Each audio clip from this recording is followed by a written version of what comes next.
لو فاكر ان دي بطولة زي اي بطولة تبقى غلطان.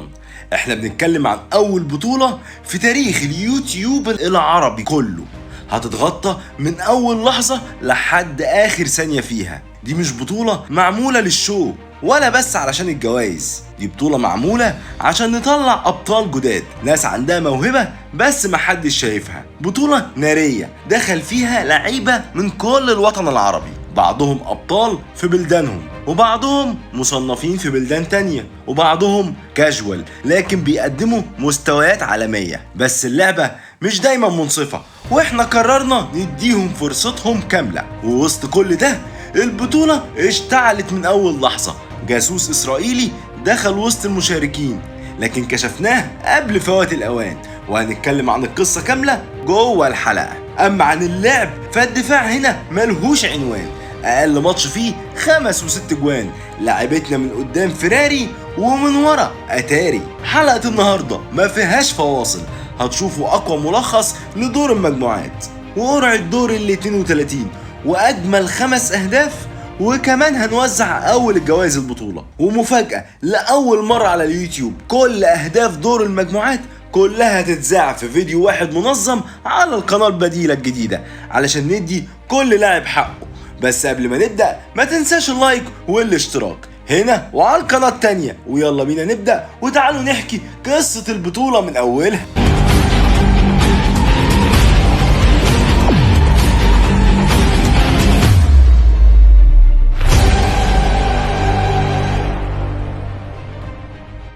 بدأنا ب 18 مجموعة، كل مجموعة فيها 4 لعيبة، يعني تقريبا 72 لاعب دخلوا المعركة، يتسجل فيهم أكتر من 500 جون.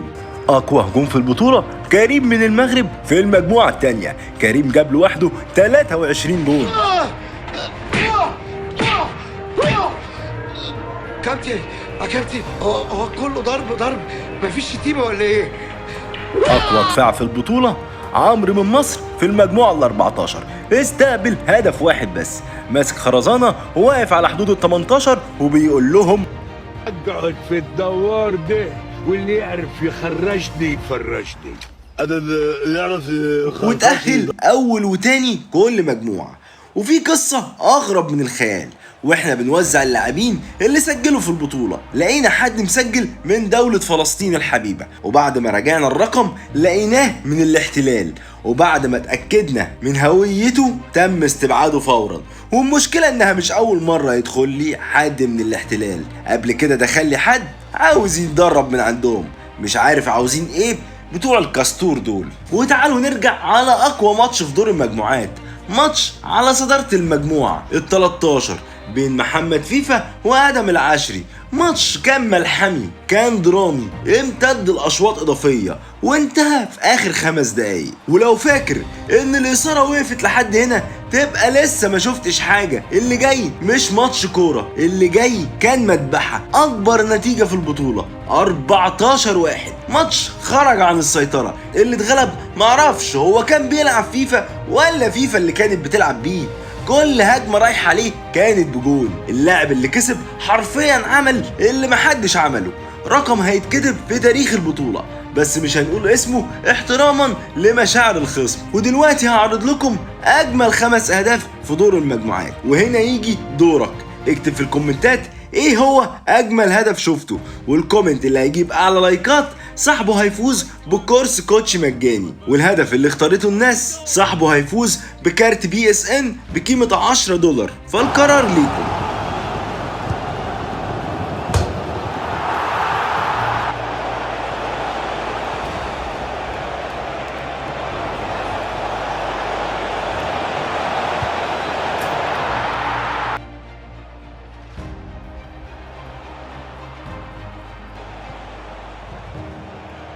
Graham Hansen. Oh yeah! From Torres. Lionel Messi. Messi. Oh, maybe a bit of space now. Messi. الوقت اللي كل الناس مستنياه، دلوقتي هنبدأ قرعة دور ال 32، القرعة عشوائية بالكامل ومنتظرين مواجهات نارية. دلوقتي في عجلتين، العجلة الأولى هيكون فيها أصحاب المركز الأول كل المجموعات، والعجلة التانية هيكون فيها أصحاب المركز التاني. هنسحب رقم من هنا وهنسحب رقم من هنا.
وهنا نكون وصلنا لنهاية حلقتنا. لو عجبك اللي شفته فانا استحق لايك محترم واشترك في القناة علشان الحلقات اللي جاية نار. والسلام.